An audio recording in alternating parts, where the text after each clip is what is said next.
All right, well, it looks like we're at the time. So once again, this is Tim Terrio. Thank you all for attending today's webinar. First of all, congratulations for making it to the end of the New Year's challenge. You guys have done a great job. Hopefully you've made some changes and seen your habits changing. I know I've seen a lot of you in working out consistently, and that's a huge first step, is that consistency piece of the puzzle. So congratulations on that, and keep going strong.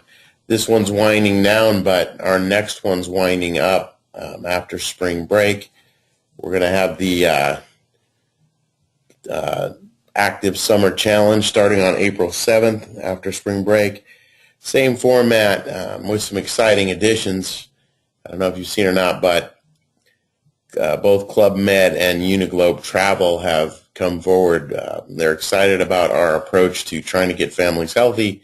Therefore, they're going to sponsor a big prize for that active summer challenge of 4 days, 4 night stays at the Sandpiper Resort in Florida, complete with airfare. So going to be a great summer challenge. And the idea is just to get ready for summer and prepare for that. I'm going to be doing a webinar a week from today on March 31st, focused on tips for having a healthy summer and preparing for a healthy summer. So make sure you, if you haven't seen that, to register for that, and we'll be on next week for that, and then the challenge starts immediately after that.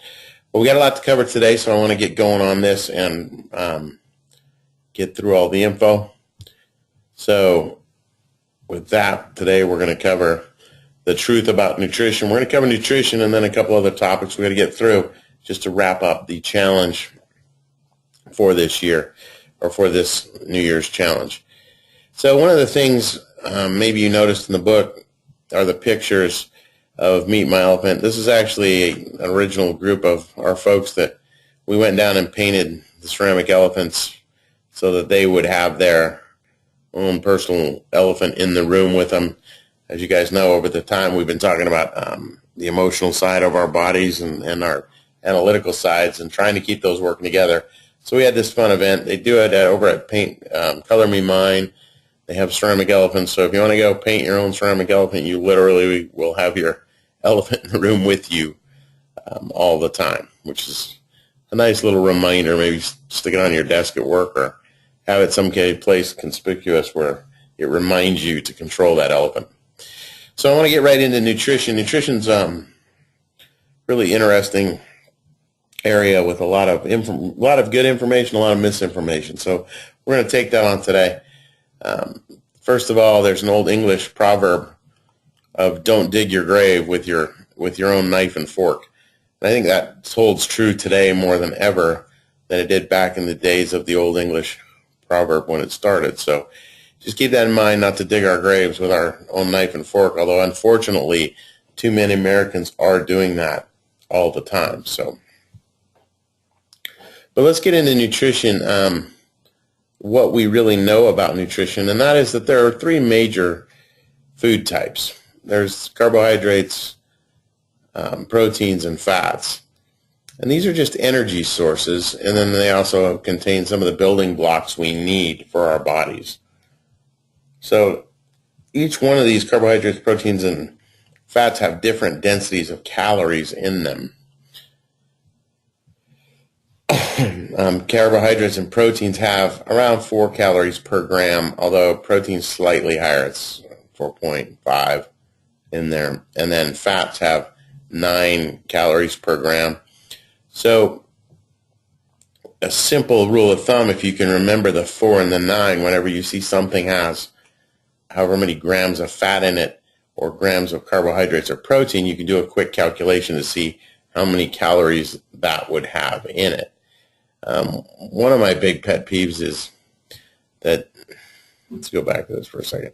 One of my big pet peeves is this whole idea of calories. Just so everybody's clear, all a calorie is a unit of measure of heat. So a calorie is a calorie, just like an inch is an inch. So there's some arguments you'll see on the internet talking about good calories and bad calories. That's all actually nonsense, because a calorie is a calorie. It'd be like saying there's good inches and bad inches. Now there's food sources that contain calories that are good food sources and bad food sources, but we don't want to confuse the issue by saying it's the calories themselves. That's just simply the math of the amount of energy the food contains. That's what a calorie is. So as we're getting through that, make sure you understand that there's a simple math equation.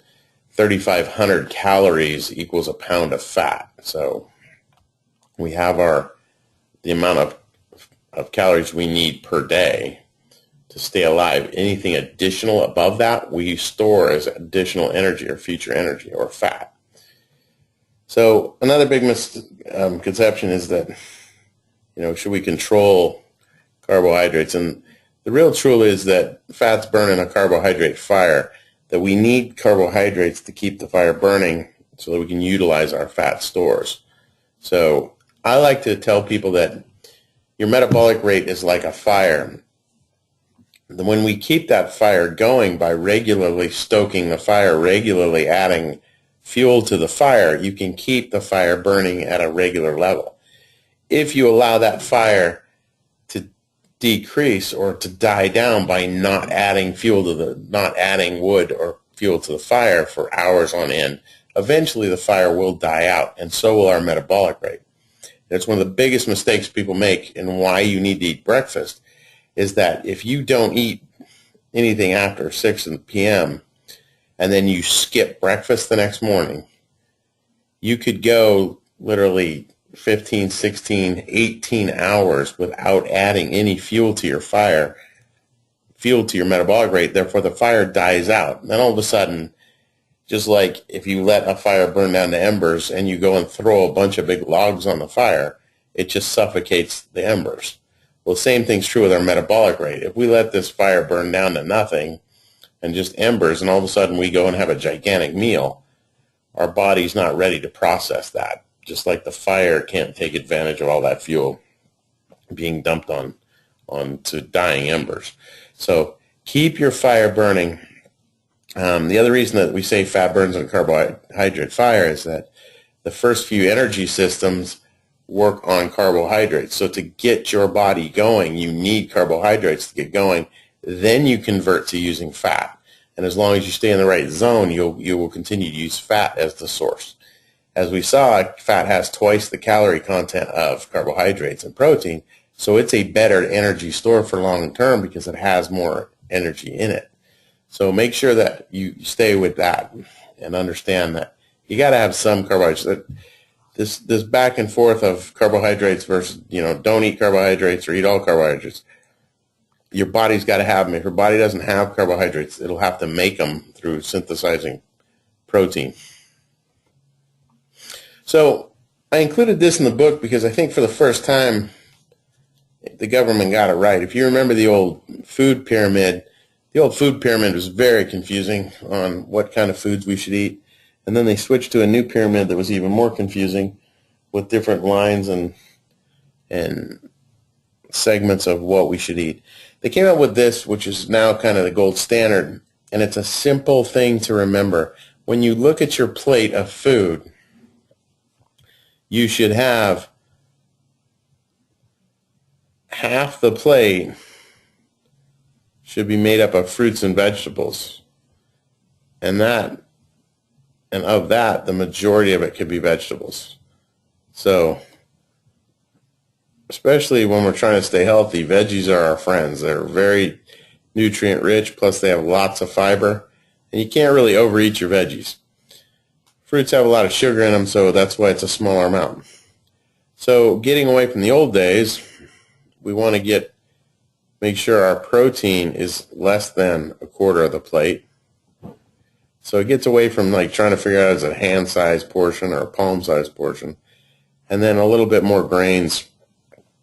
And then again, we know that the more complex the grains, the better to fill in the plate. So, and then of course, berries up here.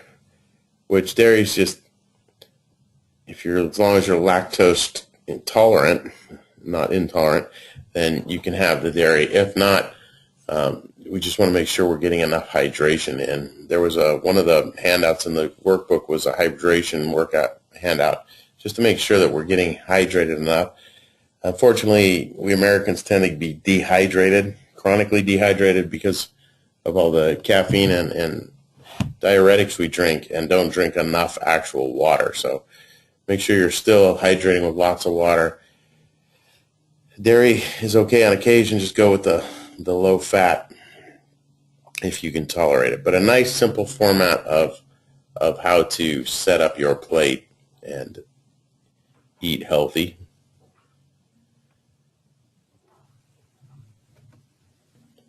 But the one thing about nutrition that I find interesting is we're getting into this religious idea of nutrition. There's so many diets out there. The paleo diets become pretty popular. There's the vegan movement. There's the Atkins movement. There's vegetarians. Then, of course, the gluten. lots of gluten intolerant or gluten-free foods right now. And then, of course, I had to throw in the meatitarian food pyramid of those that eat nothing but meat to sustain themselves. I always joke with my friends that I'm a devout meatitarian, but the truth is more in the natural sources. But the simple truth is nutrition's not religion. We got to stop talking about it like religions, that all vegans are bad, or all paleos are crazy, or all, Atkins is bad. It's people get entrenched in their camp just like they get entrenched in their religion, and then they look down on everybody else. So the simple truth is that our diets, and simple truth as in from research and from what we know, the majority of our meals should be from a plant-based source. Lean meats are good for you. They contain those B vitamins, especially B12, that you can't get from plant sources. So a good source there. But we need lots of water. The old adage of 8-ounce glasses or 64 ounces a day is actually under what we really need. It's closer to about 100 ounces of fluid a day for men and 90 for women, again, depending on your body size. The other way to look at it is about divide your weight in half, and you should be getting that many ounces of water a day. So it's a lot more water than we drink. And then my big thing is we got to get back to eating natural over processed foods. The more natural it is, the better it is for our body. And of course, you always have to take in those dietary restrictions. There are people who have celiac disease who are gluten intolerant. There's people who are lactose intolerant. You have to know those things if you're that. If you're not, then there are really no restrictions if you can stay with the recommendations above.